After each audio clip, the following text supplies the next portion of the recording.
प्राध्यापक गोवर्धन मते।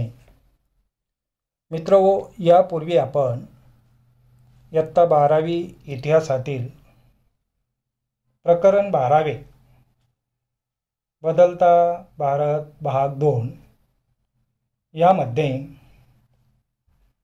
बदलत्या भारताचे प्रतिबिंब आरोग्याच्या क्षेत्रात कशा प्रकारे उमटले, त्यातूनच भारत सरकारने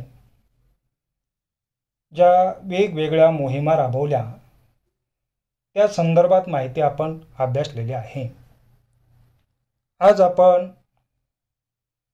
पर्यावरणाच्या दृष्टीने ज्या ज्या व्यक्तींनी महत्त्वपूर्ण योगदान दिलेले आहे त्यांची माहिती अभ्यासणार आहोत। मित्रहो, प्रदूषण हा भारतातील सर्व शहरांना जाणवणारा महत्त्वाचा प्रश्न आहे, कारण भारतातील सर्वच लहान मोठ्या शहरांना वायू प्रदूषणाच्या संकटाला तोंड द्यावे लागत आहे। वायू प्रदूषणाचा प्रश्न हा भारतातील सर्वच राज्यांना कमी अधिक प्रमाणामध्ये भेडसावत आहे। वाहनांच्या माध्यमातून होणारे प्रदूषण हा एक मोठा चिंतेचा विषय बनलेला आहे। Centre for science and environment संस्थेने दिल्लीतील प्रदूषणाविषयी अभ्यास करून प्रदूषणाची काही प्रमुख कारणे निश्चित केली आहेत। वाहनांची वाढती संख्या, वाहनांच्या देखभालीकडे केले जाणारे दुर्लक्ष, वाहनांमधून निघणारा धूर, घातक वायू, काजळी वातावरणामध्ये मिसळून वायू प्रदूषण वाढलेले आहे। हे प्रदूषण दिल्लीच्या प्रदूषणाला प्रामुख्याने कारणीभूत ठरत आहे असे सिद्ध झाले आहे। या वायू प्रदूषणाचा परिणाम दिल्लीतील ऐतिहासिक वारसा असणाऱ्या वास्तूंवर देखील होत आहे। या प्रश्नावर उपाय म्हणून घनीकृत नैसर्गिक वायू म्हणजेच CNG कॉम्प्रेस्ड नॅचरल गॅस वापरण्याची शिफारस संस्थेने केली आहे। या शिफारशीच्या आधारे 1998 मध्ये सर्वोच्च न्यायालयाने दिल्लीतील सर्व सार्वजनिक वाहनांमध्ये CNGचा वापर करण्याचा निर्णय दिला। पुढे no PUC no insurance policy असे धोरण देखील आले, म्हणजेच PUC प्रमाणपत्र असल्याशिवाय वाहन विमा काढता येणार नाही किंवा त्याचे नूतनीकरणही करता येणार नाही, अशा प्रकारचे धोरण अंमलात आले। यामुळे PUC प्रमाणपत्र देणारी केंद्रे देखील सुरू झाली। कारखान्यातील रासायनिक प्रक्रियांमुळे प्रदूषित झालेले पाणी नद्यांमध्ये सोडणे हे देखील जल प्रदूषणाचे मुख्य कारण ठरलेले आहे। शहरातील सांडपाणी गटारे नद्यांमध्ये सोडली जातात। यामुळे देखील जल प्रदूषण वाढलेले दिसून येते। एवढेच नव्हे तर प्लॅस्टिक सारख्या मानव निर्मित व अविघटनशील पदार्थांमुळे प्रदूषणाचे प्रमाण वाढले आहे। रासायनिक खते, कीटकनाशके यामुळे पाणी आणि अन्नधान्याचे प्रदूषण वाढते आहे. माणसे, वनस्पती आणि पशुपक्षी यांच्यात रोगांचा प्रादुर्भाव वाढून आरोग्याला हानी पोहोचत आहे. मित्रहो, पर्यावरण रक्षणासाठी अनेक व्यक्तींनी मोलाची कामगिरी बजावली आहे. पर्यावरण रक्षणासाठीची आंदोलने केली आहेत. सुंदरलाल बहुगुणा यांचे चिपको आंदोलन, मेधा पाटकर यांनी केलेले नर्मदा बचाव आंदोलन आणि डॉक्टर राजेंद्र सिंह यांनी जलसंधारण क्षेत्रात केलेलं कार्य अतिशय महत्त्वाचं मानलं जातं. पर्यावरणाच्या क्षेत्रात महाराष्ट्रातील या वरील प्रमुखांनी केलेले कार्य अतिशय महत्त्वपूर्ण मानले जाते. याचबरोबर राहीबाई पोपरे एका आदिवासी समाजातील स्त्रीने पर्यावरण जागृती आणि पर्यावरणाचे रक्षण करण्याच्या दृष्टीने केलेले कार्य देखील महत्त्वपूर्ण मानले जाते. मित्रहो, 8 मार्च 2018 रोजी भारताच्या राष्ट्रपतींनी महाराष्ट्रातील राहीबाई पोपेरे यांना नारी शक्ती पुरस्कार दिला. कळसुबाई परिसर बियाणे संवर्धन समितीच्या माध्यमातून त्यांनी जे काम केले त्या कामाबद्दल त्यांना हा पुरस्कार देण्यात आला आहे. एवढेच नव्हे तर राहीबाई पोपेरे या बीज माता या टोपण नावाने सर्वत्र ओळखल्या जातात. त्यांनी देशी वाण निर्माण करणे, त्यांचे जतन करून ठेवणे, त्याला पुढच्या पिढीपर्यंत पोहोचवणे हे काम त्यांनी केले आहे. कारण संकरित धान्य आणि भाजीपाला खाऊन राहीबाई पोपेरे यांचा नातू आजारी पडला. त्यावर उपाय शोधण्याच्या प्रयत्नातून राहीबाईंना देशी वाण वापरणे हा उपाय सुचला. त्यांनी स्वतःच्या कुटुंबासाठी लागणारे धान्य आणि भाजीपाला देशी वाणातून निर्माण करण्याचे ठरवले.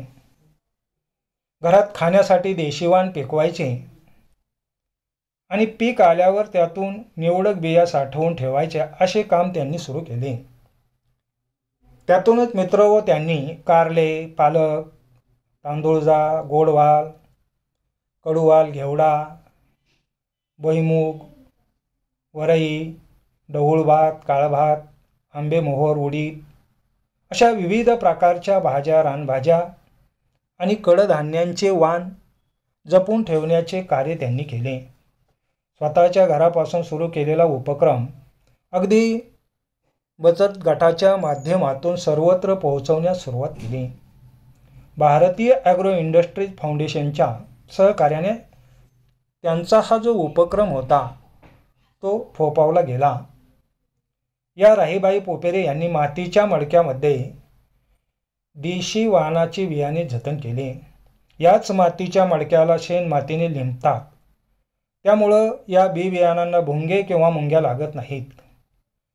या मडक्यामध्ये राखेचा व कडुनिंबाचा वापर त्या करतात.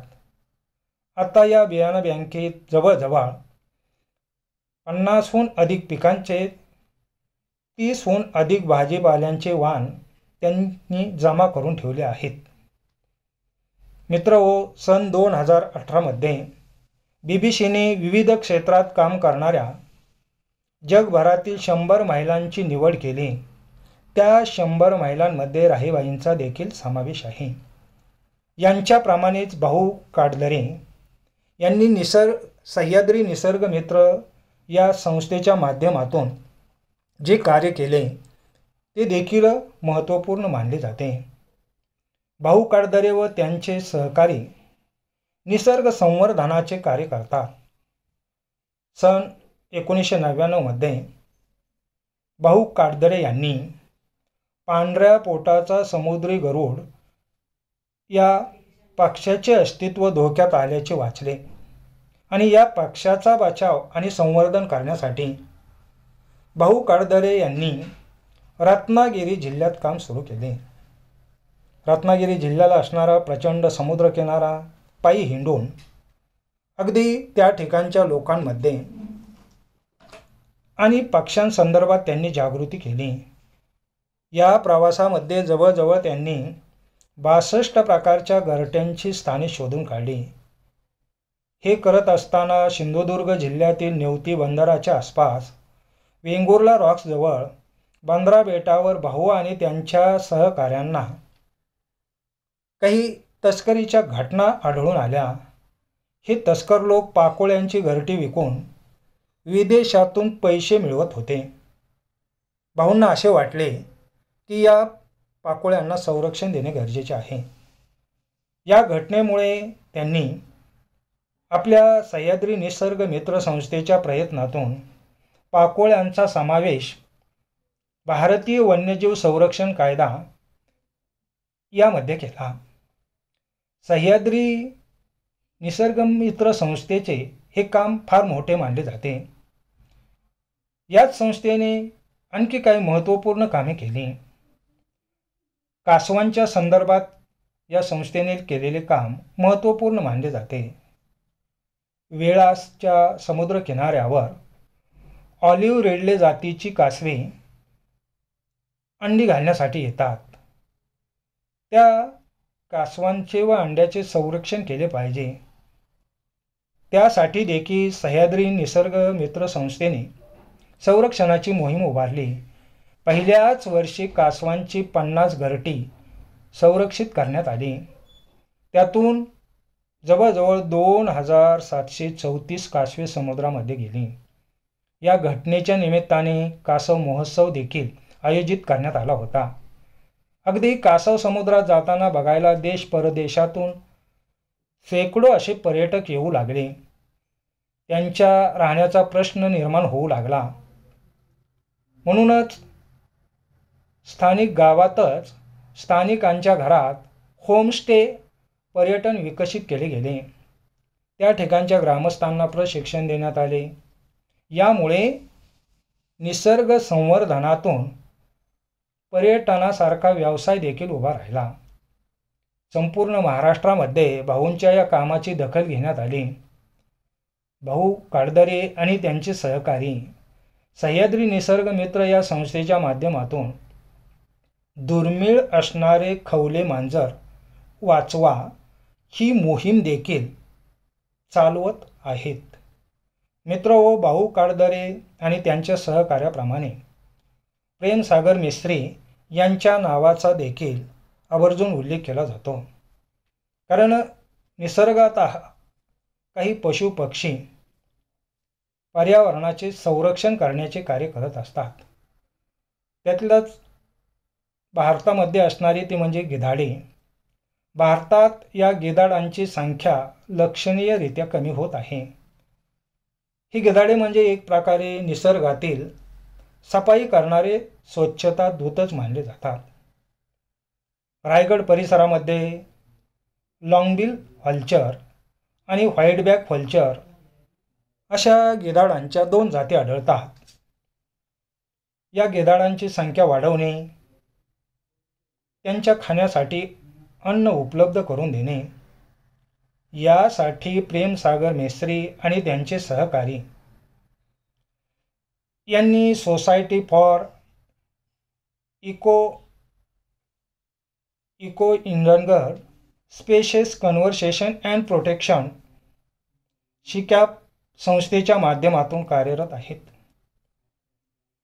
प्राण्यांना दिली जाणारी औषधे काही वेळा गिधाडांसाठी विष ठरते. उंच झाडांच्या कमी झालेली संख्या, अन्नांची कमतरता यामुळे देखील गिधाडांचे अस्तित्व धोक्यात आलेले होते. ही परिस्थिती बदलण्यामध्ये स्कॅप संस्थेला यश मिळत असलेले दिसून येते. म्हणजेच मित्रहो, आज आपण हे जे मुद्दे पाहिलेले आहेत त्यावरतीही आधारित काही प्रश्न वस्तुनिष्ठ स्वरूपाचे दिलेले आहेत. ते सोडवून आपण ते प्रश्न सबमिट करावेत. धन्यवाद.